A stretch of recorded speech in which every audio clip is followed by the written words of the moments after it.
तस्मै श्री गुरुवे नमः। नमस्कार साथियों, स्वागत है आप सभी का उदयाचलम संस्थान की इस लाइव कक्षा में। अंशु जी नमस्ते, नित्या जी नमो नमः, उदयकांत जी, उदयकांत, उदय कुमार जी नमस्कार, मुझे लगा उदयकांत हैं आप। ब्रिजराज जी प्रणाम। आ जाइए बच्चों, आज इसका मंगलाचरण पढ़ लेते हैं हम लोग। सरिता जी प्रणाम। शेड्यूल नहीं मिल रहा था क्या बच्चों? दिक्कत हो रही थी क्या ढूंढने में? नित्या जी प्रणाम। नमस्कार नविता जी। अच्छा हाँ, वो शेड्यूल दो दो लोगों ने लगा दिया था इसीलिए दिक्कत हुई। अब ठीक है ना, मिल गया ना? हाँ बच्चों, मुझे लगा कि शेड्यूल नहीं लगाया उन्होंने और मैंने जाकर दूसरा लगा दिया, नया लगा दिया। इसीलिए आप लोग मुझे लगता है पुराने वाले पे थे और हमने नया लगा दिया, यही गलती हुई। चलिए कोई बात नहीं, होता है सर। आज इसका मंगलाचरण पढ़ेंगे हम लोग। मंगलाचरण प्रायः पता होना चाहिए हम लोगों को, इसलिए पढ़ लेते हैं ना। ऐसे ही शाकुंतलम का भी मंगलाचरण पढ़ेंगे क्योंकि आवश्यक होता है। मंगलाचरण से भी छंद के विषय में, अलंकार के विषय में, या फिर उसकी विषय वस्तु क्या है इसके विषय में प्रश्न पूछा जाता है, या फिर उस मंगलाचरण में किसके लिए प्रार्थना की गई है, नमस्कारात्मक है, आशीर्वादात्मक है, इत्यादि के विषय में प्रश्न बना करते हैं।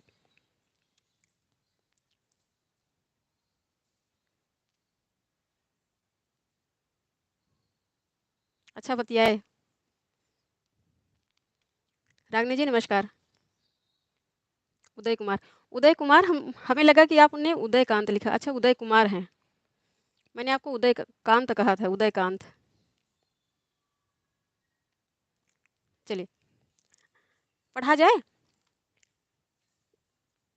उत्तराम चरितम के पात्रों के विषय में हम लोगों ने पढ़ लिया था और एक सेंटेंस रह गया था ना, पदवाक्य प्रमाणज्ञ। और इनकी उपाधियां थी महाकवि भवभूति की, पदवाक्य प्रमाणज्ञ, वश्यवाक और परिणत प्रज्ञ। परिणत प्रज्ञ कोई बात नहीं, यदि कांत भी लगता है तो कांत अच्छी बात है, कांत माने प्रिय होता है।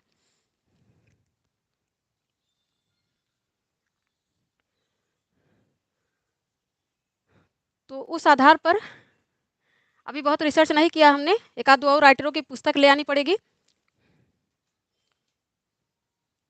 किंतु जैसे देखा जाए कि प्रायः मिलता है कि उम्बेक उम्बेक उम्बिकाचार्य यदि एक ही व्यक्ति थे तो उम्बेक ने श्लोक वार्तिक पर टीका लिखी। और श्लोक वार्तिक किसका ग्रंथ है? कुमारिल भट्ट का है। कुमारिल भट्ट हमारे मीमांसा दर्शन के विख्यात मूर्धन्य या फिर कहेंगे उद्भट विद्वान हैं। उन्होंने एक वाद की स्थापना की थी और उनके शिष्य जो थे प्रभाकर गुरु, ये दोनों ही विद्वान मीमांसा के क्षेत्र में बहुत बड़े मूर्धन्य पंडित हैं और दोनों ने ही बहुत कार्य किया। तो उनके शिष्य होने के, उनके सानिध्य में आने के कारण, उनके ग्रंथ पर टीका लिखने के कारण, यदि भवभूति और उम्बेक एक ही हैं तो वहाँ पे जो पद की व्याख्या दी गई है, पद माने मीमांसा, वो उस दृष्टि से सही है। हाँ, उम्बेक उम्बिकाचार्य, ऐसे उलट पुलट के उम्बेक। तो ये मीमांसा दर्शन श्लोक वार्तिक जो है वो बेहद ही प्रख्यात ग्रंथ है मीमांसा के क्षेत्र में, जो कुमारिल भट्ट ने लिखा था। यदि उस ग्रंथ पे इन्होंने लेखनी चलाई है तो स्पष्ट है कि जब ये अपने जीवन के उत्तरार्ध में, अर्थात जब यशोवर्मा पराजित कर दिए गए थे, किसके द्वारा? जिनके राज्याश्रम में, कन्नौज नरेश के राज्याश्रम में ये थे, और कन्नौज नरेश को किसने पराजित किया था, ये भी प्रश्न बनेगा। हाँ, कपिल देव जी की। ऐसा नहीं करना चाहिए। देखिए, यदि जो बच्चे उसी के आधार पर पढ़ते हैं उनको प्रमाण मान के चलते हैं, इससे दिक्कत हो जाती है। तो मुझे लगता है कि हम लोगों को कम से कम दो व्याख्याकारों की पुस्तकें अवश्य पढ़नी चाहिए। तो पुस्तकें मंगवाएंगे बच्चों, एक ही एक ही राइटर की पुस्तक या फिर एक ही टीकाकार की पुस्तक नहीं पढ़नी चाहिए। अब ये सीख मिलती है इससे। तो चिंता न करें, अब यहाँ क्लासेस शुरू हो गई हैं। दो दो तीन तीन राइटरों की पुस्तकें ले आएंगे, पूरे पाठ्यक्रम की दो दो तीन तीन राइटरों की पुस्तकें रखेंगे पास में, ताकि ये सब कन्फ्यूजन कभी ना हो, किसी को ना हो। हम्म हाँ, बुक ऑर्डर तो करवा दें बच्चों, लेकिन उसमें समस्या होती है। ऑर्डर करके अभी बनारस से तो सारी पुस्तकें मिल जाएँगी, ऑनलाइन सब उपलब्ध हैं और घर में आ जाएँगी। किंतु वहाँ पे एक समस्या होती है ना कि जो ऑनलाइन मँगाते हैं हम लोग, पुस्तकों में कुछ दिक्कत आ गई तो लौटा नहीं सकते। वहाँ पे जाके मान लीजिए कुछ मिसप्रिंट है या कोई-कोई पेज ऐसा होता है कि छपा ही नहीं रहता है, एकदम सादा, तो वो मैटर भी नहीं मिलता है, इससे दिक्कत होती है, इसलिए सामने जाके लेना ज़्यादा सही पड़ता है किताबें। हाँ, हम अब खुद जाएँगे, खुद जाके ले आएँगे। संडे को छुट्टी रखेंगे और खुद जाके सारी पुस्तकें ले आएँगे। अब ये बहुत बड़ी सीख मिली, एक राइटर की, एक व्याख्याकार की कभी पुस्तक नहीं पढ़नी चाहिए। कॉम्पिटिटिव लेवल पे ना पढ़नी चाहिए, ना पढ़ानी चाहिए।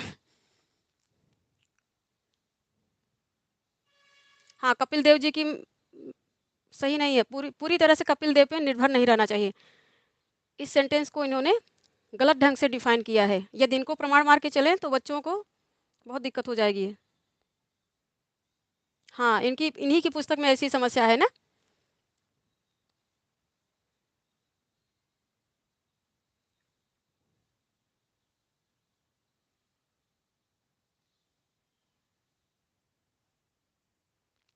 अच्छा, रागिनी जी देखिए कितना काम करके आई।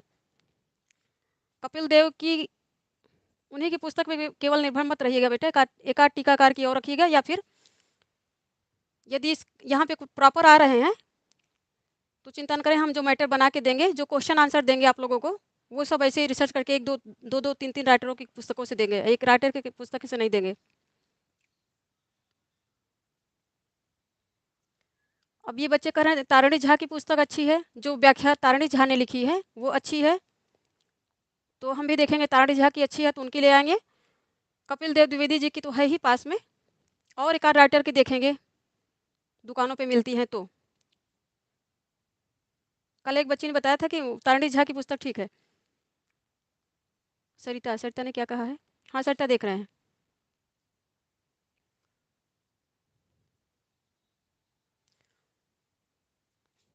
आप लोगों ने ही कल चर्चा किया था कि तारिणी झा की पुस्तक अच्छी है।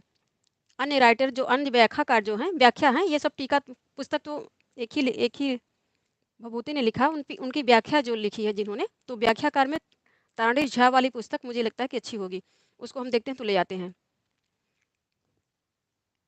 ठीक है। और जो अन्य किताबें ले आएंगे बताएंगे आप लोगों को। सारी हम पहले सारी पुस्तक उठा ले आते हैं, फिर उनको बताएंगे, उनके उनको पढ़ेंगे, उनकी विषय वस्तु देखेंगे, फिर आप लोगों को भी बताएंगे लेने के लिए। ठीक है। हाँ, तारिणी झा एक बच्चे ने कहा था कल कि सही है।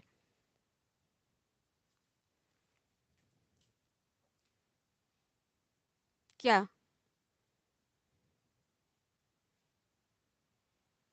अच्छा, स्वर्णलता ने बताया था ना तांडी झा की। आप क्या पूछ रहे हैं अनुराधा जी? आइए पहले पढ़ लेते हैं, फिर बात कर देंगे। ये हम लोग मंगलाचरण पढ़ लेते हैं, उत्तरामचरितम का मंगलाचरण।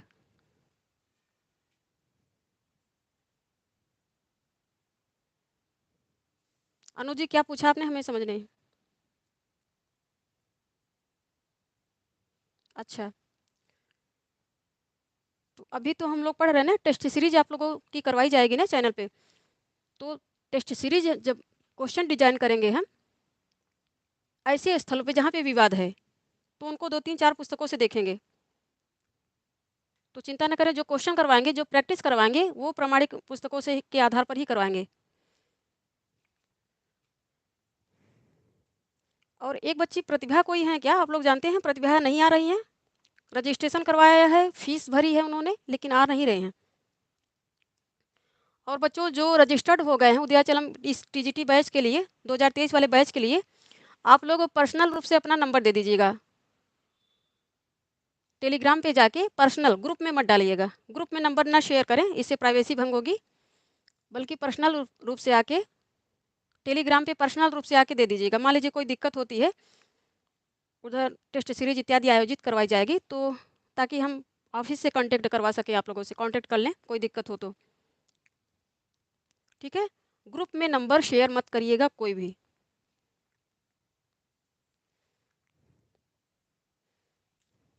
चलिए मंगलाचरण पढ़ लेते हैं।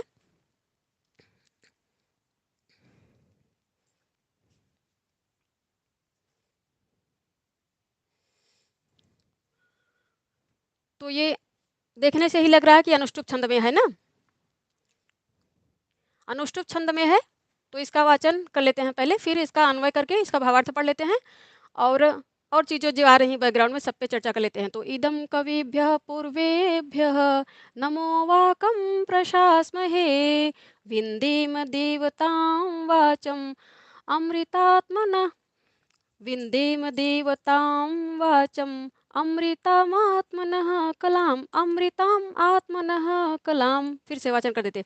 इदम कविभ्यः पूर्वेभ्यः नमो वाकं प्रशास्महे विन्देम देवतां वाचम् अमृताम आत्मनः कलाम। ये बनेगा इसमें वाचम प्लस अमृताम प्लस आत्मनः 3 पद आ रहे हैं।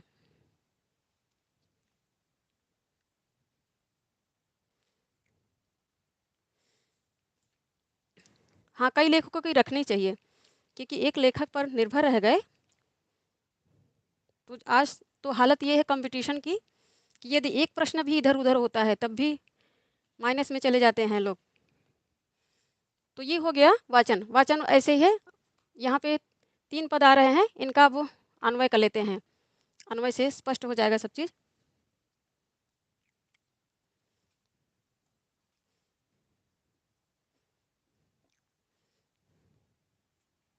तो यहाँ पे पहले ये पद रखें पूर्वेभ्यः। पूर्वेभ्यः में कौन सी विभक्ति आ रही विभक्ति वचन बताएं बच्चों। पूर्वेभ्यः कविभ्यः। पूर्वेभ्यः कविभ्यः नमो वाकम्। पूर्वेभ्यः कविभ्यः 3 पद बनेंगे ऐसे। पूर्वेभ्यः कविभ्यः नमो वाकम्। फिर कह रहे हैं नमो वाकम्, फिर आत्मनः। आत्मनः आत्मनः कलाम अमृताम वाचम देवताम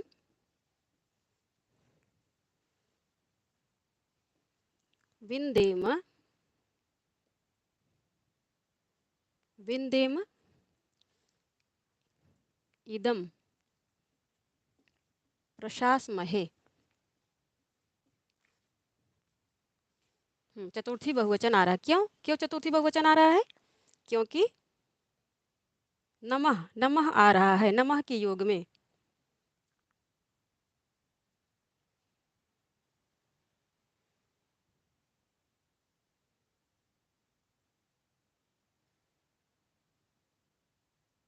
कपिल देव शर्मा नहीं है, कपिल देव द्विवेदी हैं। ब्रिजराज जी,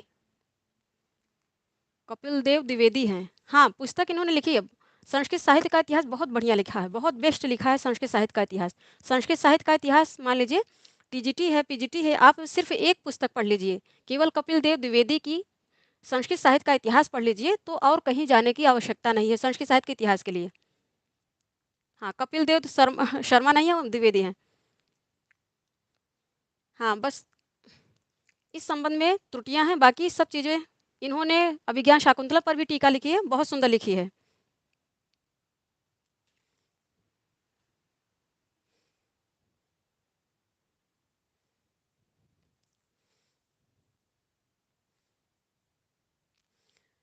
संस्कृत साहित्य का इतिहास के लिए आप लोग कहीं मत भटकिएगा, सिर्फ कपिल देव द्विवेदी को पढ़िएगा, ठीक है, क्योंकि इनकी किताब बहुत अच्छी है संस्कृत साहित्य के इतिहास के लिए। अच्छा अच्छा, कीपैड ने स्वतः लिख दिया था, हाँ ऑटो स्प्ले हो गया था ना। अच्छा, मुझे लगा कि कंफ्यूज ना हो आप लोग। और जो संस्कृत संस्कृत साहित्य के इतिहास के अलावा इन्होंने व्याख्या भी अच्छी ली है लिखी है। हाँ, कि ऐसे ये पॉइंट रह गया है पदवाक्य प्रमाणज्ञ वाला।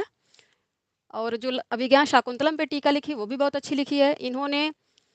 व्याकरण पे पूरा लिखा है, व्याख्या लिखी है, जैसे जैसे बाबूराम सक्सेना ने लिखा है व्याकरण पे, वैसे इन्होंने भी लिखा है। और ये रचनानुवाद कौमुदी हम लोग इन्हीं की पुस्तक पढ़ रहे हैं। तो राइटर तो हैं मंझे हुए, किंतु यहाँ पे मिस्टेक है, पदवाक्य प्रमाणज्ञ सही नहीं है। सरोज जी नमस्कार।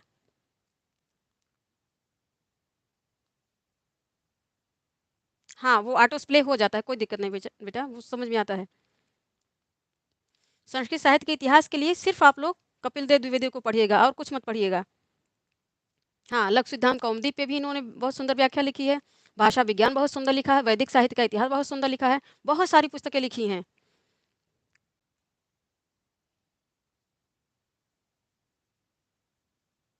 हाँ, ये भी है। कुछ बच्चे तो प्रवेशिका को नहीं पढ़ते हैं, इन्हीं इन्हीं की जो लघु सिद्धांत कौमुदी पे टीका इन्होंने लिखी वही पढ़ते हैं। और देखिएगा बहुत सुंदर लिखा है, इनकी वाली जो टीका है, जो लघु सिद्धांत कौमुदी पे लिखा है इन्होंने, बहुत सुंदर लिखा है वो भी। तो चलिए ये हो गया अन्वय इसका। तो हर संदर्भ में नहीं कहेंगे कि बुरे हैं, और ये बहुत प्रख्यात लेखक हैं, ऑफिसर भी रह चुके हैं लोक सेवा आयोग में, कई पुरस्कार भी इनको मिले हैं। आज सरोज सरोज की आईडी से समझ नहीं आया कि सरोज हैं, ये वही सरोज हैं जो रोज आती है ना।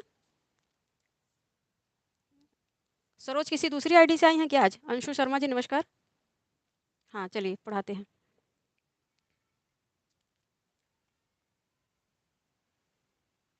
अच्छा चलिए, तो ये हो गया, इसका वाचन हो गया ये। तो पूर्वेभ्यः कविभ्यः नमो वाकम, इस नमः ये उपपद विभक्ति का उदाहरण है, क्योंकि नमः के योग में कविभ्यः पूर्वेभ्यः में पूर्वेभ्यः कविभ्यः ये विशेषण हो जाएगा। तो इनमें चतुर्थी बहुवचन आ रहा है, क्योंकि ये उपपद आ रहा है नमः, नमो वाकम, आत्मनः कलाम, तो ये सब द्वितीयांत बनेंगे, सब द्वितीयांत बनेंगे। कलाम, वाचम, देवताम, देवता, देवता और देव, देवता, देवता यहाँ पे इसका लिंग क्या है बताएं? देवता का लिंग क्या होगा? हाँ, कपिल देव द्विवेदी। रचनानुवाद कौमुदी का जो तीनों स्तर है वो इन्होंने ही लिखा है। देवता स्त्रीलिंग है, और यही देव क्या है? देव पुल्लिंग है, देव पुल्लिंग है, देवता स्त्रीलिंग है। इसीलिए रमा, जैसे रमा का शब्द रूप चलता है द्वितीय एक वचन में जो रूप बनता है, वैसे ही देवताम द्वितीयांत बना है। विंदेम, विंदेम अर्थात प्राप्त करें। अब यहाँ पे देखिए प्राप्त करें, कर्ता जो आ रहा है प्रशासमहे, ये मुख्य क्रिया हो गई सेंटेंस, इस श्लोक में मुख्य क्रिया ये हो गई। और क्या है ये? इसका स्ट्रक्चर देखिए, समझ में आ रहा है ना कि वो उत्तम पुरुष में है और बहुवचन में है। तो यहाँ पे कर्ता एक ही आ रहा है, किंतु इसके विषय में हम लोगों ने पहले पढ़ा था, रचनानुवाद कौमुदी पढ़ते समय पढ़ा था। हाँ, सब पे विभक्ति वचन पे चर्चा है, सब द्वितीयांत हैं, सब द्वितीयांत हैं। देखिए अमृताम, ये भी आकारांत स्त्रीलिंग का शब्द है, द्वितीय एक वचन में है। ये भी, ये सकारांत है, वचस, वचस कहते हैं। वाचम, तो वाक वाचो वाच, वाक वाचो वाच, वाचम वाचो वाच, तो यहाँ पे वाचम नहीं बने, ये द्वितीयांत बनेगा सीधा सीधा स्त्रीलिंग विशेषण होके। ठीक है, वाचम द्वितीयांत है और आकारांत है, क्योंकि वचस जब बने सकारांत बनेगा तो वाक वाचो वाच, वाचम वाचम बनेगा। तो ये वचस ही है, इसका जो मूल प्रातिपदिक है वो बनेगा वचस ही है, वचस है, सकारांत है। ठीक है, सकारांत है, द्वितीय वचन में बना, इसका जो प्रातिपदिक है ये बनेगा। प्रातिपदिक इसको ये कहेंगे ना।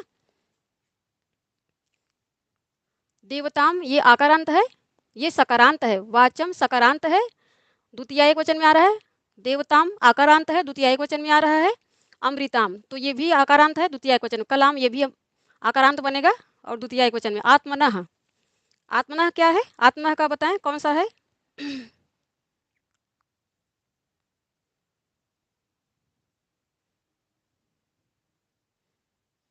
टाप, टाप लगने के कारण ये सब, ये भी द्वितीय एक वचन में आ रहा है, टाप लगने के कारण स्त्रीलिंग में होके ना। ये भी और ये सकारांत है, वचस, वचस सकारांत है, द्वितीय एक वचन में, ये रूप बनेगा इसका। ऐसे इससे प्रश्न पूछे जा सकते हैं। इदम ये नपुंसक लिंग का शब्द है और मकारांत है, इसको मकारांत बोलेंगे, मकारांत है। प्रशासमय है, प्रशासमय ये मुख्य क्रिया हो गई, इस श्लोक में मुख्य क्रिया ये हो गई। ठीक है, तो मुख्य क्रिया जो आ रही है किसमें है? इसका पुरुष वचन समझ में आ रहा है क्या है? हाँ, वाचम वचस सकारांत है, सकारांत है। वाक वाचो वाच, वाचम वाचो, ऐसे इसका शब्द रूप चलेगा। हाँ, देवता, देवता हिंदी में, हिंदी में, हिंदी में स्त्रीलिंग है, हिंदी में इसको स्त्री कहेंगे। अच्छा, हमने गलत लिख दिया क्या? देवता ये संस्कृत में जाके क्या बनेगा? देवता और देव, देवता और देव।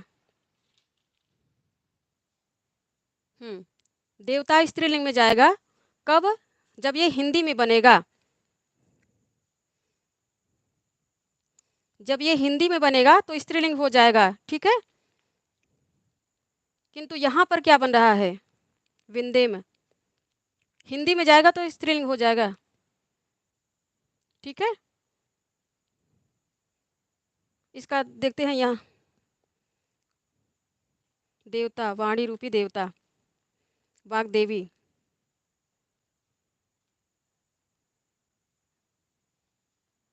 देवता शब्द स्त्रीलिंग है और देव शब्द पुल्लिंग बनेगा, ठीक है। देवता शब्द स्त्रीलिंग है किंतु देव पुल्लिंग है।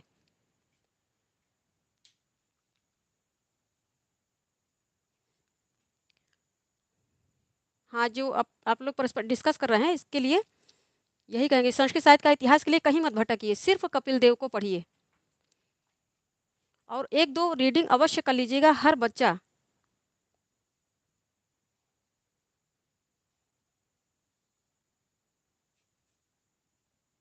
हाँ, यहाँ भी दिया जा रहा है कि देवता देव पुल्लिंग बनेगा किंतु देवता स्त्रीलिंग बनेगा, ठीक है।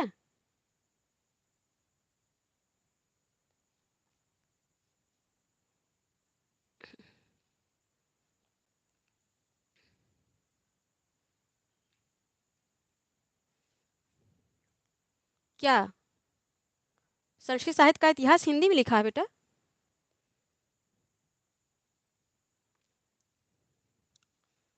सरिता जी क्या पूछ रहे हैं आप? संस्कृत साहित्य का इतिहास बुक के विषय में पूछ रहे हैं ना? हाँ, बुक हिंदी में है।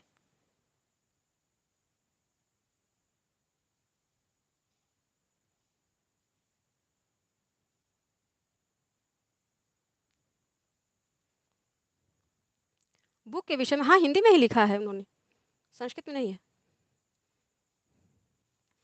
हाँ, एक एक शब्द के लिए नहीं कह सकते उनको पढ़ना चाहिए नहीं चाहिए, इसीलिए ये सीख मिलती है कि कॉम्पिटिटिव लेवल पे एक पुस्तक, एक राइटर की मात्र पुस्तक पर निर्भर नहीं रहना चाहिए। मान लीजिए उनसे कुछ छूटा तो जो दूसरे राइटर या फिर जो व्याख्या कर रहे हैं वो उसको कवर कर देंगे ना, इसलिए ये सीख मिल रही है। पदवाक्य प्रमाणज्ञ से हम लोगों को ये सीख मिल रही है कि मान लीजिए इनसे छूटा, इनसे मिस्टेक हुआ तो किसी और राइटर की उस समय में पढ़ेंगे तो वो वाला जो कन्फ्यूजन है वो दूर हो जाएगा ना।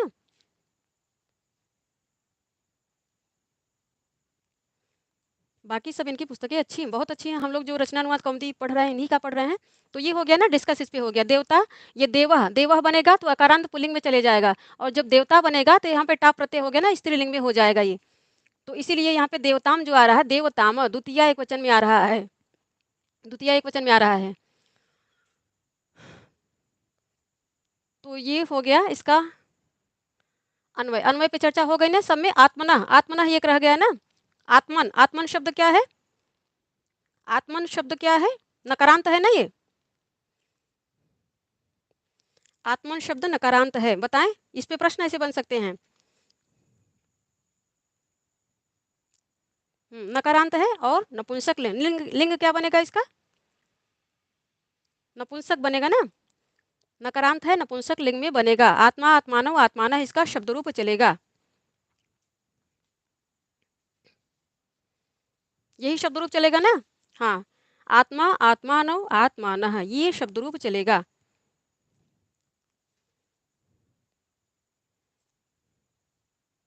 नहीं, नपुंसक लिंग में नहीं है। आत्मा, आत्मनः, आत्मनः, तो ये पंचमी षष्ठी में ये रूप बन रहा है। इसको लिख दे रहे हैं, लिख लीजिए। नकारांत है, नपुंसक लिंग नहीं है, पुल्लिंग है, पुल्लिंग है। ये अभी कंफ्यूजन दूर कर लीजिए। अच्छा, किस बच्चे ने लिखा था नपुंसक लिंग में है? नपुंसक लिंग नहीं है बेटा। पत्थर, अश्मन, यजवन, अध्वन, ब्रह्मन, सुशर्मन, कृतवर्मन, ये शब्द ऐसे ही शब्द रूप चलेंगे, पुल्लिंग में है। आत्मा पुल्लिंग है। आत्मा पुल्लिंग है, कोई बात नहीं।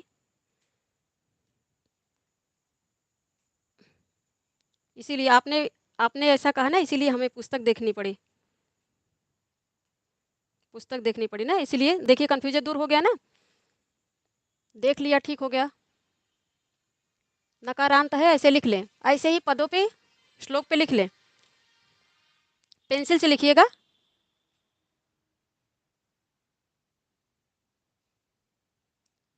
किसने कहा? हाँ, पुल्लिंग है। आत्मा आत्मानव आत्मानः, ये शब्द रूप चलेगा। आत्मा आत्मानव आत्मानः। तो इसका अब भावार्थ क्या निकलेगा? रागनी कुछ पूछ रहे हैं क्या बेटा?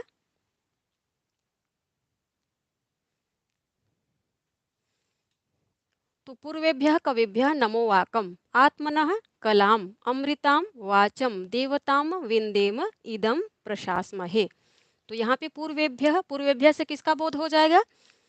पूर्ववर्ती अर्थात महाकवि भवभूति के पहले जितने भी कवि परंपरा संस्कृत वाङ्मय के संदर्भ में, वाङ्मय में जितने भी महान लेखक हुए हैं, कवि हुए हैं, उन सब के संदर्भ में बोल रहे हैं।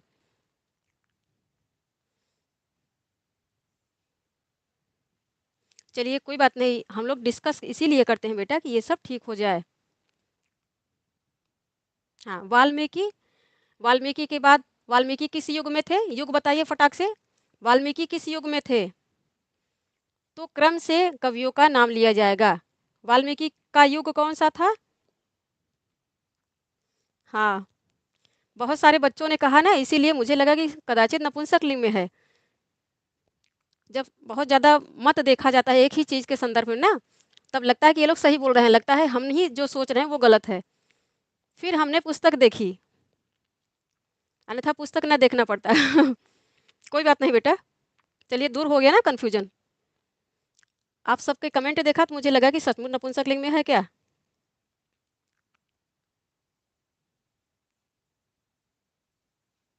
हाँ, नहीं, इन बच्चों का कमेंट तीन चार बच्चों का एक साथ देखा ना, तो मुझे भी लगा कि शायद नपुंसक लिंग में है क्या। हाँ, त्रेता युग में, त्रेता युग में वाल्मीकि हुए थे, तो वाल्मीकि पहले आएंगे। वाल्मीकि, व्यास, व्यास आएंगे द्वापर युग में ना, वेद व्यास, कृष्ण द्वैपायन जिन्होंने महाभारत इत्यादि लिखा था, गीता इत्यादि लिखी थी। तो उसी सीरीज में सारे जो महान कवि हैं संस्कृत वाङ्मय के, जिनसे यह वाङ्मय इतनी समृद्ध हुई, और उसकी जो हैराकी, हैराकी माने पद सोपान, वो जो सोपान अभी तक प्रवहमान है, या फिर कहेंगे संस्कृत वाङ्मय रूपी जो गंगा है जो प्रवहमान है अभी भी, तो इन्हीं सब के कारण वाल्मीकि, वाल्मीकि से प्रस्फुटन हुआ था हमारी लौकिक संस्कृत का। लौकिक संस्कृत की जो परंपरा थी वो वाल्मीकि ऋषि से ही प्रादुर्भूत हुई थी, अन्यथा इसके पहले वैदिक संस्कृत थी। वैदिक संस्कृत में, हाँ, त्रेता युग में। नहीं बेटा, जब बहुत लोगों का मत देखते हैं ना एक ही संदर्भ में, तो लगता है कि इन लोगों का मत एक है, तो मतलब कन्फ्यूजन वहाँ पे नहीं होने की संभावना है। फिर भी हम टीचर हैं, तुम्हारी ये जिम्मेदारी है। आप लोगों का मत, तीन चार पांच लोगों का मत देखने के बावजूद हमको पुस्तक देखनी पड़ेगी, हम देख लेते हैं।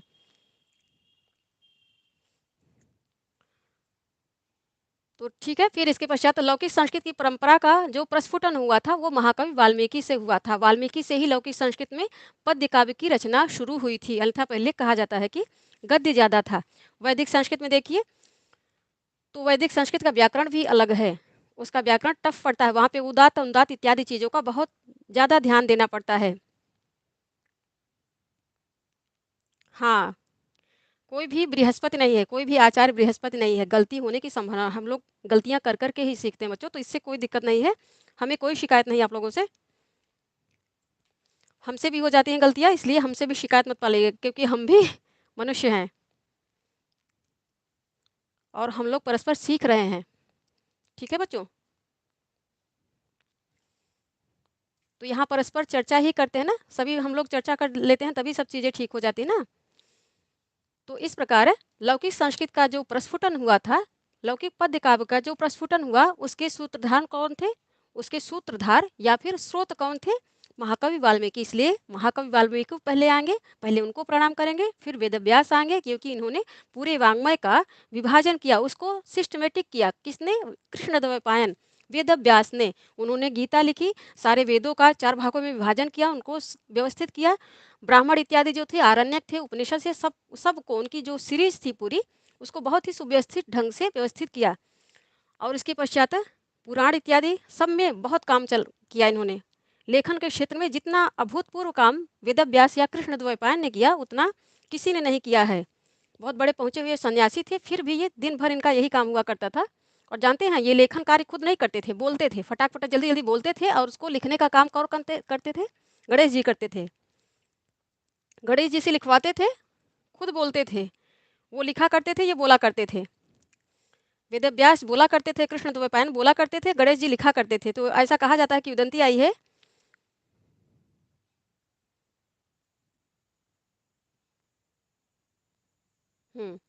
हाँ, कन्फ्यूजन दूर हो गया ना। ऐसा कहा जाता है कि जब महाभारत वाला ग्रंथ ग्रंथ कदाचित लिखवा रहे थे वेदव्यास जी गणेश जी से, तो कहे कि जब पूरा हो गया, ग्रंथ पूरा हो गया, तो उन्होंने कहा कि अब इसको पढ़ के सुनाओ। जब लिखा लेखन कार्य पूरा हो गया महाभारत का, तो उन्होंने कहा कि अब इसको पढ़ के सुनाओ। तो गणेश जी ने कहा कि आपने सिर्फ लिखने के लिए कहा था, मुझसे पढ़ने के लिए नहीं कहा था। तो कहें क्यों? जो लिख जो ले जो लेखक है, जो लिख रहा है, वो पढ़ेगा क्यों नहीं? तुम लेखक हो, इसके लिखा है तुमने, बोला मैंने है, तो तुम्हें पढ़ना भी पड़ेगा, पढ़ के सुनाओ। तो इतनी गंदी, अब जानते हैं क्यों गणेश जी बच रहे थे? क्योंकि इतनी गंदी राइटिंग में लिखा था उन्होंने, क्योंकि वो जल्दी जल्दी बोल रहे थे। जैसे हम लोग डिक्टेशन लिखते हैं ना, तो डिक्टेशन लिखते समय राइटिंग खराब हो ही जाती है, क्योंकि जो बोलते हैं पूरा अक्षरशः लिखने के लिए बहुत स्पीड में लिखना पड़ता है, राइटिंग खराब हो जाती है। तो इसीलिए गणेश जी ने कहा कि आपने सिर्फ लिखने के लिए बोला था, पढ़ने के लिए थोड़ी बोला था, मैं कैसे पढ़ूँ, इतनी गंदी राइटिंग है। हाँ,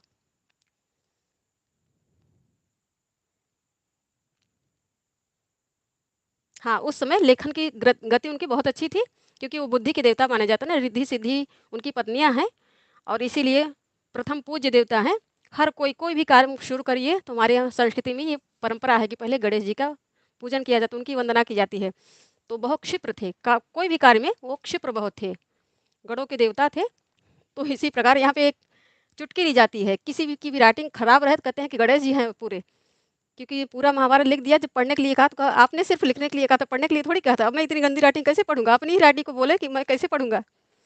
तो दोनों जन ने हंसा, खूब हंसा, फिर कहा कि ठीक है, अब राइटिंग खराब हो ही जाती है। होमवर्क करते समय देखिए, डिक्टेशन जब हम लोग लिखते हैं, आलेख लिखते हैं स्कूल में, जब छोटे छोटे थे, तब यही होता है ना, राइटिंग खराब हो जाती है। इसलिए सुलेख लिखवाया जाता था, हम लोगों के गुरुजी सुलेख लिखवाया करते थे कि देख देख के लिख के आया करो। तो वैसे ये इसी संबंध में, इसीलिए तो जो हमारी संस्कृत की काव्य परंपरा का प्रस्फुटन हुआ था, वो महाकवि वाल्मीकि से। तो उनसे फिर ये इसको जो और भी विकास मिला, सुव्यवस्था मिली, वह किससे मिली? तो वेदव्यास कृष्णद्वैपायन से मिली। तो ये परंपरा को आगे इन्होंने ही बहुत ज़्यादा सहेजा, क्योंकि सबको सुव्यवस्थित किया, हर शाखा पे काम किया। ये ऐसे महान कवि थे, लेखक थे, वेदव्यास की हर शाखा, ज्ञान की हर शाखा पे काम किया, दर्शन पे काम किया, वेदों पे काम किया, ऊपर और जो साहित्य इतिहास वाला सारा पार्ट है, उस पे काम किया, सब पे काम किया। इसलिए बहुत हमारी जो संस्कृति है, इनकी ऋणी है।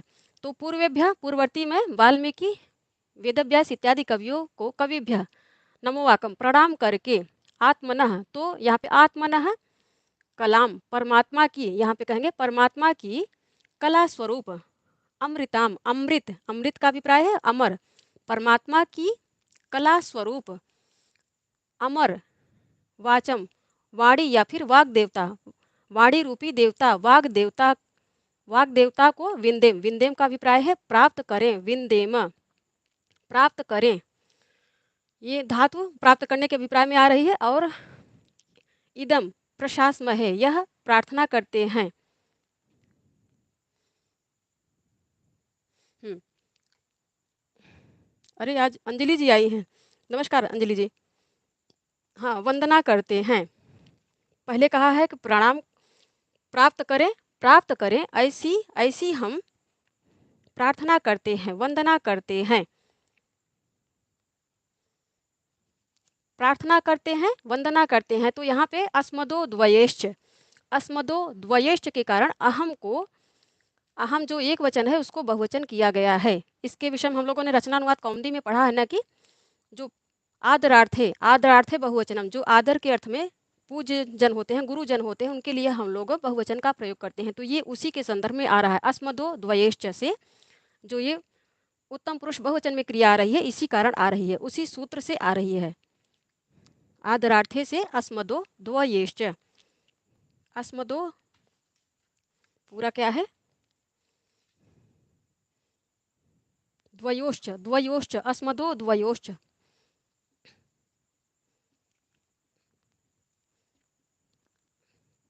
द्वयोश्च से, इस सूत्र से, इस नियम के तहत यहाँ पे उत्तम पुरुष एक वचन के स्थान पर उत्तम पुरुष बहुवचन आ रहा है।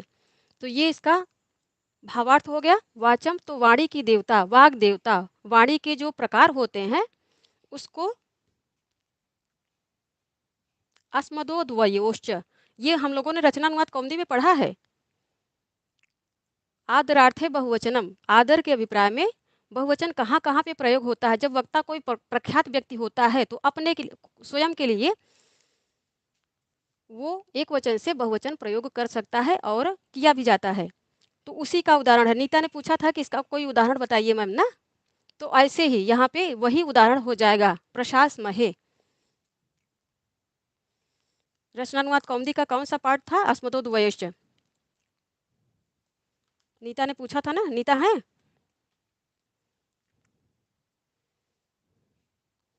20वें में था कि 21वें में? तदनुभवादिगढ़।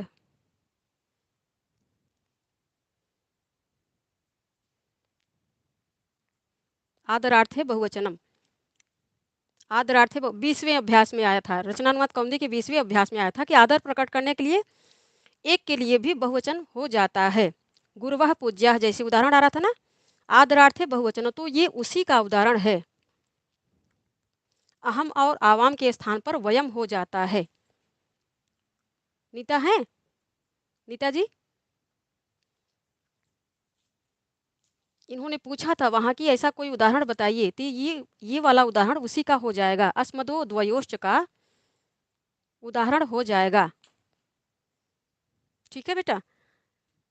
तो ये भावार्थ हो गया। वाणी, वाणी के संबंध में वाणी का विभाजन किया जाता है। महाकवि भर्तृहरि ने जो वाक्य पदीयम लिखा है, दार्शनिक ग्रंथ लिखा है, नीति शतकम, वैराग्य शतकम और श्रृंगार शतकम के अलावा माना जाता है कि महाकवि भर्तृहरि ने एक व्याकरण पर दार्शनिक ग्रंथ लिखा है जो अद्वैत वेदांत पर आधारित है। सरोज जी, हाँ नीता नहीं है क्या? नीता नहीं दिख रही ना? नीता बोली नहीं, तो ये उसी का उदाहरण आ रहा है। चलिए कक्षा में आएंगे तो बता दिया जाएगा। बहुत सुंदर उदाहरण है, यहाँ से ये याद भी हो जाएगा हमेशा के लिए। तो उन्होंने, भर्तृहरि ने वाक्यपदीयम दार्शनिक ग्रंथ लिखा है, व्याकरण की दर्शन परक व्याख्या की है, और ऐसा इस प्रकार का नवीन प्रयोग करने वाले वो पहले राइटर हैं जिन्होंने व्याकरण में दर्शन ले आया है। हाँ शायद नहीं है ना, होती तो बोलती। तो इसके संबंध में उन्होंने वाणी को शब्द ब्रह्म कहा है। वाणी को शब्द ब्रह्म, वाग देवता, हमारे यहाँ देवता की देवता कौन मानी जाती है? वाग देवता कौन मानी जाती हैं? वाणी की देवता कौन मानी जाती हैं? सरस्वती। माँ सरस्वती ज्ञान की देवी मानी जाती है, वाणी की देवता मानी जाती हैं, तो वाग देवता कही जाती है। इसलिए उन्होंने शब्द ब्रह्म अर्थात शब्द को ब्रह्म माना है। एक एक शब्द ब्रह्म है और उसकी साधना बेहद ही कठिन होती है। जैसे व्याकरण पढ़ना अत्यंत ही कठिन होता है, क्योंकि शुरू शुरू में जब हम लोग पढ़ते हैं तो वो समझ में नहीं आता है। बाद में जब अच्छे गुरु का सानिध्य मिलता है तो वो सब चीज़ें सरल हो जाती हैं। तो बिना समझे किसी चीज़ को पढ़ना बेहद ही कठिन हुआ करता है। उसको जबान पे ले आना, कंठस्थ करना और मूर्धा पे पूरा स्थापित करना बेहद ही कठिन कार्य हुआ करता है। हाँ, वाग्देवी सरस्वती को कहेंगे। तो सरस्वती,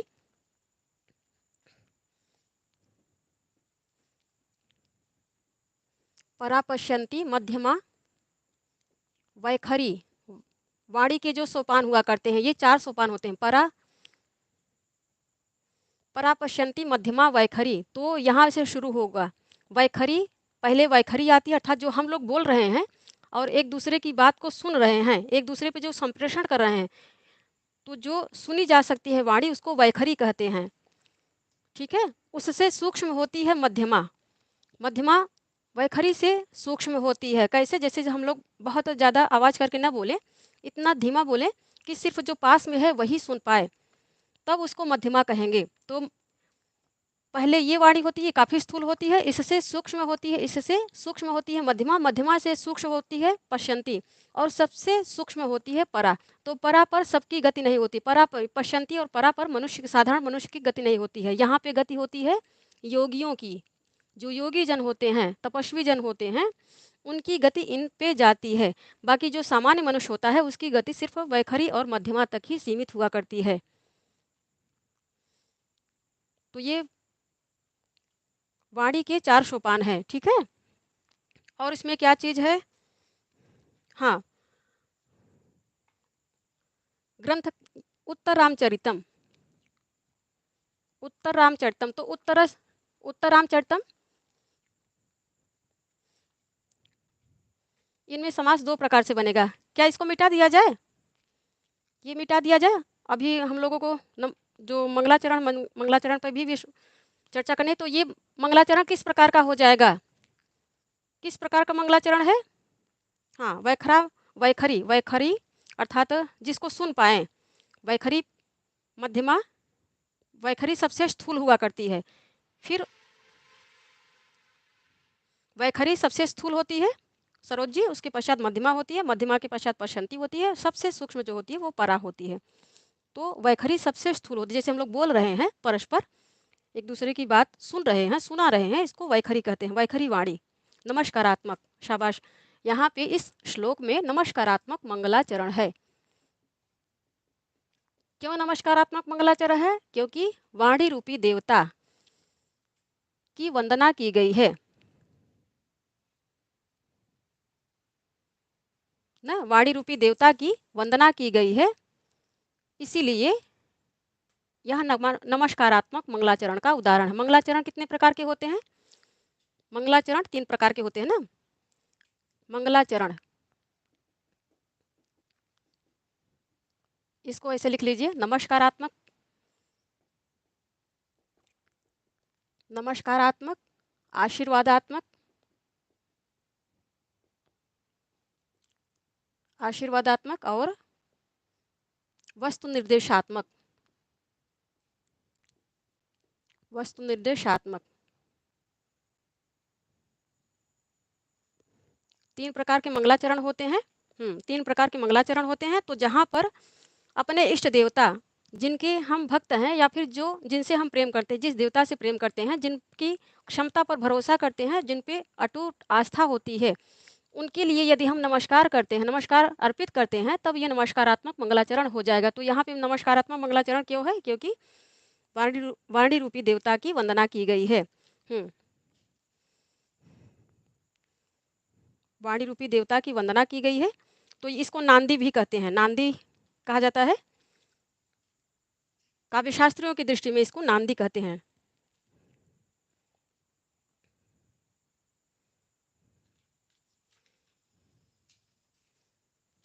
ठीक है। और आशीर्वादात्मक, जब पाठकों की मंगल कामना की जाती है, पाठकों या लेखकों की मंगल कामना की जाती है, उनके लिए आशीर्वाद इत्यादि दिया जाता है, तब आशीर्वादात्मक होता है। और वस्तु निर्देशात्मक कब होता है, जब उसी मंगलाचरण के बहाने, उसी नांदी के बहाने जब ग्रंथ के कथानक का निर्देश कर दिया जाता है। वस्तु माने क्या होता है, कथानक, कथानक। तो जो ग्रंथ की विषय वस्तु होती है, जब मंगलाचरण के साथ साथ उसका भी निर्देश कर दिया जाता है, तब वहाँ पे वस्तु निर्देशात्मक मंगलाचरण आ जाता है।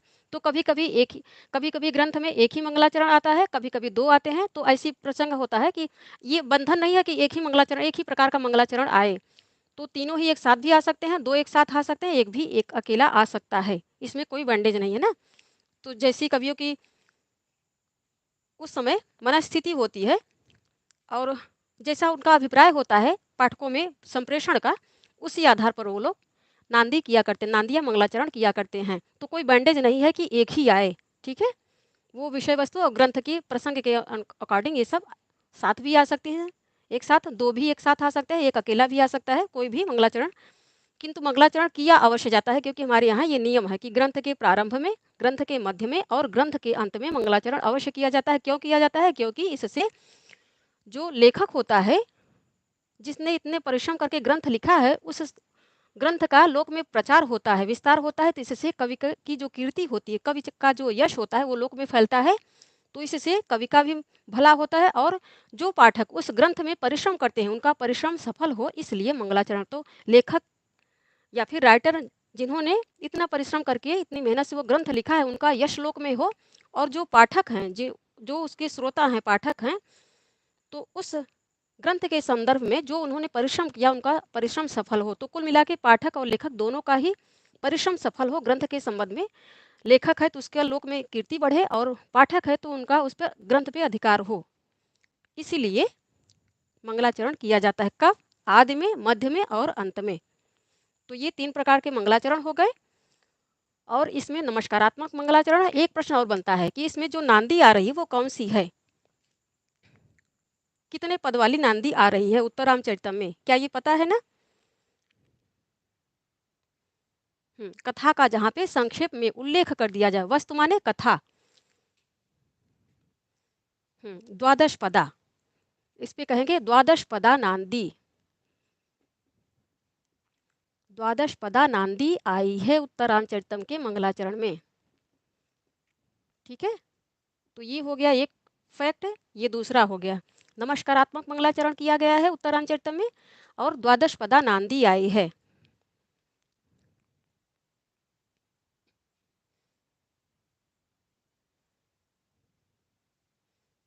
द्वादश पदा नांदी।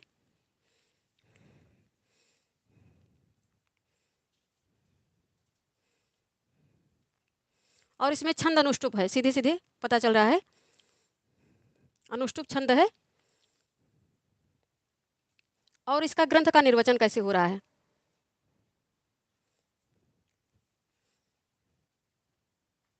ठीक है, ग्रंथ का निर्वचन। तो चरित और चरित्र, एक और फैक्ट है, चरित और चरित्र में क्या फर्क है? जैसे चरित, यहाँ पे उत्तराम चरित आया है ना, ये चरित शब्द आया है, चरितम। तो चरित चरित और चरित्र में क्या फर्क है? चरित प्लस चरित्र।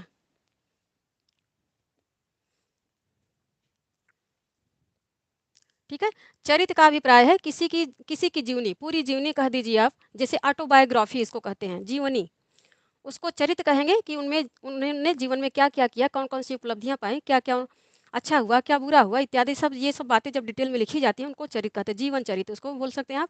और चरित्र से किसी के व्यक्ति के पूरे व्यक्तित्व का जहाँ पर अंकन किया जाता है, मूल्यांकन किया जाता है, तो शील शील स्वभाव इत्यादि ये सब आ जाएंगे चरित्र में।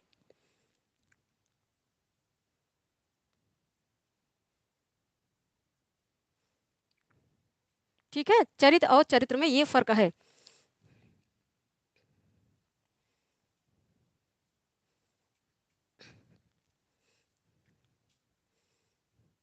और एक दो बातें हैं, इस पे चर्चा कर लेते हैं, बहुत देर नहीं चलेगी क्लास। अंजलि जी अधीर न होइए। हम्म ऑटोबायोग्राफी आप उसको बोल सकते हैं, चरित्र को। और चरित्र को आप किसी भी व्यक्ति का शील आचरण इत्यादि वो चरित्र में सब कुछ आ जाएंगे, क्योंकि चरित्र में व्यक्ति का पूरा व्यक्तित्व तो झलका करता है, आचरण इत्यादि सब आ जाएंगे, शील आचरण सब आ जाएंगे, स्वभाव सब आएगा। ठीक है, और क्या चीजें हैं इसमें तथ्यात्मक?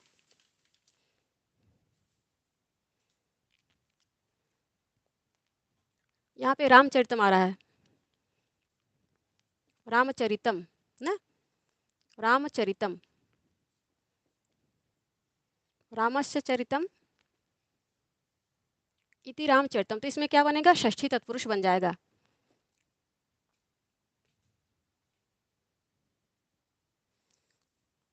ये जो आ रहा है उत्तर, उत्तर को छोड़ दीजिए पहले, तो रामचरितम, तो रामस्य चरितम, राम का चरित इति रामचरितम, राम का जो जीवन है, पूरी जीवनी, राम की जीवनी जिसमें आ रही वही राम का चरित्र है, वही षष्ठी तत्पुरुष आ रहा है। फिर पूरा जो उत्तर रामचरितम, उत्तरम च, इसका कैसे होगा? उत्तरम च तत्, एक और इसमें समास आएगा, षष्ठी तत्पुरुष के अलावा और भी समास आएगा, कर्मधार है, उत्तरम च तत्। इसका विश्लेषण कैसे करेंगे? उत्तरम, उत्तरम च तत् रामचरितम।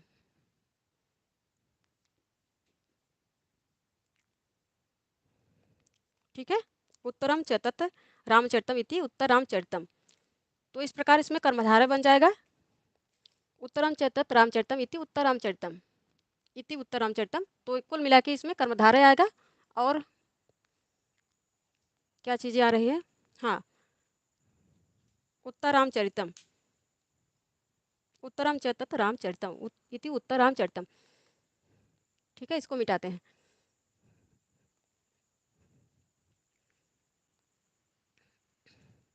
अब यहाँ पे ये मकार जो आ रहा है, क्यों आ रहा है?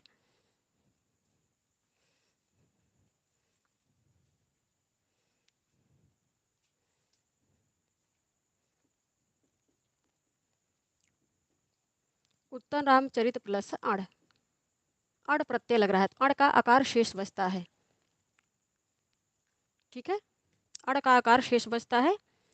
तो ये अधिकृत्य कृत्य ग्रंथे, ये जो सूत्र यहाँ अड़ प्रत्यय आ रहा है, अधिकृत्य कृत्य ग्रंथम, हाँ, कर्मधारय बनेगा। ये किस सूत्र से आ रहा है? अधिकृत्य, अधिकृत्य कृत्य ग्रंथे, इस सूत्र से अड़ प्रत्यय आ रहा है। त्यागी जी नमस्कार। अधिकृत्य कृत्य ग्रंथे, इसका लोप भी हो रहा है। इसका लोप हो रहा है किस वार्तिक से? अधिकृत्य कृत्य ग्रंथे से अड़ प्रत्यय लग रहा है, किंतु लुबाख्याय काव्यो बहुलम, इस वार्तिक से इसका लोप भी हो रहा है। लुबा क्या है? वार्तिक कौन सा है? लुबाख्याय काव्यो बहुलम ना। अड़ प्रत्यय लग रहा है, फिर उसका लोप किससे हो रहा है? पुस्तक में दिया है, वार्तिक से इसका लोप हो रहा है। किससे? लुबा, लुबाख्याय काव्यो, लुबाख्याय, ये चर्चा किए रहिए क्योंकि इस पे प्रश्न बन सकते हैं। लुबाख्याय काव्यो बहुलम, वार्तिक पांडी ऋषि के मत से नहीं, बल्कि कात्यायन के मत से, हाँ, त्यागी, ये एक प्रकार से इसका बहुब्रीही भी इसमें ले आया जा, जहाँ पे कर्मधारय बनता है वहाँ पे बहुब्रीही आराम से ले आया जा सकता है, ले आया जा सकता है, बहुब्रीही भी ले आया जा सकता है बेटा, सरिता जी, बन सकता है, क्योंकि कर्मधारय बन रहा है ना, इसलिए बहुब्रीही भी बन सकता है। हाँ, लुबाख्याय काव्यो बहुलम से, इस वार्तिक से, ये वार्तिक है, ध्यान दीजिएगा, यहाँ पे अधिकृत्य कृत्य ग्रंथि, ये सूत्र है, पाणिनि ऋषि का सूत्र है, तो इस सूत्र से अड़ प्रत्यय लग रहा है, फिर लुबाख्याय काव्यो बहुलम, इस वार्तिक से इसका लोप भी हो जा रहा है, और जहाँ पे कर्मधारय आ रहा है वहाँ पे बहुब्रीही भी आ सकता है।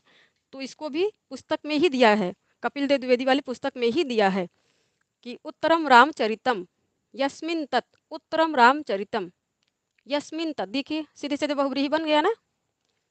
तो व्याख्या का फर्क होता है, क्योंकि कर्मधारय में अधिकरण समान हुआ करता है, वैसे ही बहुब्रीही में भी उत्तरम रामचरितम यस्मिन तत्, बहुब्रीही समास भी आराम से आ गया, क्योंकि कर्मधारय आ रहा है तो बहुब्रीही तो आराम से आ ही सकता है।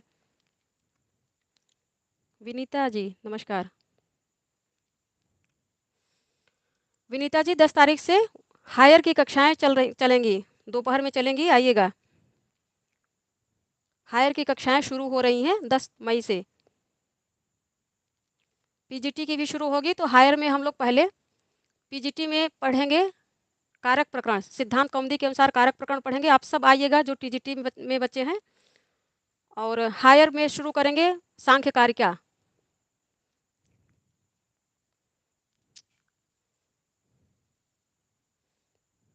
उसका रजिस्ट्रेशन भी शुरू हो गया है, आ जाइएगा सब कोई जो हायर की तैयारी कर रहे हैं बच्चे। पीजीटी वाले जो कारक प्रकरण पढ़ेंगे वो सब टीजीटी वाले भी आ सकते हैं, क्योंकि वो कारक सिद्धांत कौमुदी के अनुसार वहाँ पे पढ़ाया जाएगा। तो आप भी आइएगा और बच्चों को भी बताइएगा जो करना चाहते हैं, नोटिफिकेशन डलवा दिया जाएगा। आप ग्रुप में जुड़ी हैं ना, ग्रुप में डाला जाएगा। हाँ, कल सुबह क्लास अवश्य होगी बेटा। आज जो नहीं हो पाई थी, बीच में ही रोकना पड़ा क्योंकि नेटवर्क का इशू बहुत ज़्यादा था, रात में ही नेटवर्क चला गया था। जब हम लोग रचनानुवाद कौमुदी पढ़ रहे थे तभी ये सरकारी समस्या थी, एक्सचेंज वालों की तरफ से हुआ था। जब उन्होंने फ़ोन उठाया तो बताया कि हाँ, हमारी तरफ से समस्या हो रही है, सुबह तक ठीक हो जाएगी कि तो पूरे पूरे दिन गायब रहा नेटवर्क। जैसे हम लोग रचनानुवाद कौमुदी शुरू किए हैं उसके 10-15 मिनट पहले आया था। ठीक हुआ तो वो लोग फ़ोन किए कि ठीक हो गया है, तब फिर कक्षा चल पाई। तो देखिए ये सब जो जानकारी की चीज़ें आ रही थी इतनी थी इसमें। और बाकी आप लोगों के पास पुस्तक होगी मैं समझती हूँ। बाकी जो चीज़ें छूटेंगी वो सब आप लोगों को टेक्स्ट सीरीज जो ली जाएगी उसमें दिया जाएगा, ठीक है।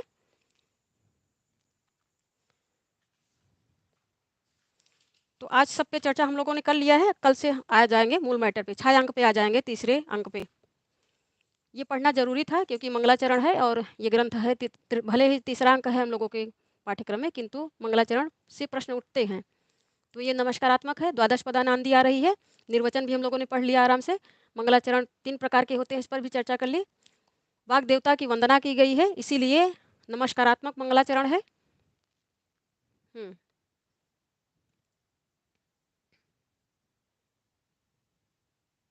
हाँ बस हो गया। तो कल से ये ग्रंथ है हम लोग 6 अंक पे आ जाएंगे, मूल मैटर पे आ जाएंगे। और कोशिश करेंगे कि आप लोग पढ़ते चलें और उसमें जहाँ जहाँ प्रश्न बनते हैं प्रश्न भी बनवाते चलेंगे, प्रश्न भी करवाते चलेंगे। जैसे हम लोगों ने शिवराज विजय के पढ़ा था और शुकनाशोपदेश को पढ़ा था ना, तत्काल जितने प्रश्न वहीं पे बनते चलेंगे, बनवा के करवाते चलेंगे। बाकी टेस्ट सीरीज में दीवार सब करवाएंगे ही, दीवार दिया जाएगा आप लोगों को, तो तैयारी करवाएंगे बच्चों। और हाँ, जो बच्चे रजिस्टर्ड हैं जिन्होंने फीस पे कर दी है वो टेलीग्राम पे आके व्यक्तिगत नंबर अपना दे देंगे, ताकि हमारे पास नंबर है, मान लीजिए कुछ समस्या होती है या फिर कोई सूचना इत्यादि है तो सबको हम कलेक्ट कर पाएँ, क्योंकि जितने बच्चे रजिस्टर्ड हैं फीस दिए हैं, टेस्ट सीरीज उन्हीं बच्चों की ली जाएगी। तो इससे भी हमें आइडिया हो जाएगा कितने बच्चे हैं, कितने बच्चों के लिए हम तैयार करें, ठीक है। चलिए बस ये कक्षा यहीं पे समाप्त करते हैं। बहुत बहुत धन्यवाद आप सभी का बच्चों। सुबह वाली कक्षाएं अवश्य चलेंगी, सब कोई समय से आइएगा। अब कक्षाएं कंटिन्यू रहेंगी,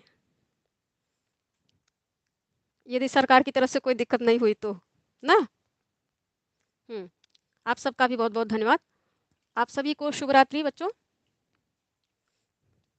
चलिए आराम करिए, सुबह फिर मिलेंगे हम लोग संस्कृत व्याकरण प्रवेशिका वाली कक्षा के साथ। तब तक के लिए नमस्कार, धन्यवाद, नमः संस्कृत, शुभ रात्रि।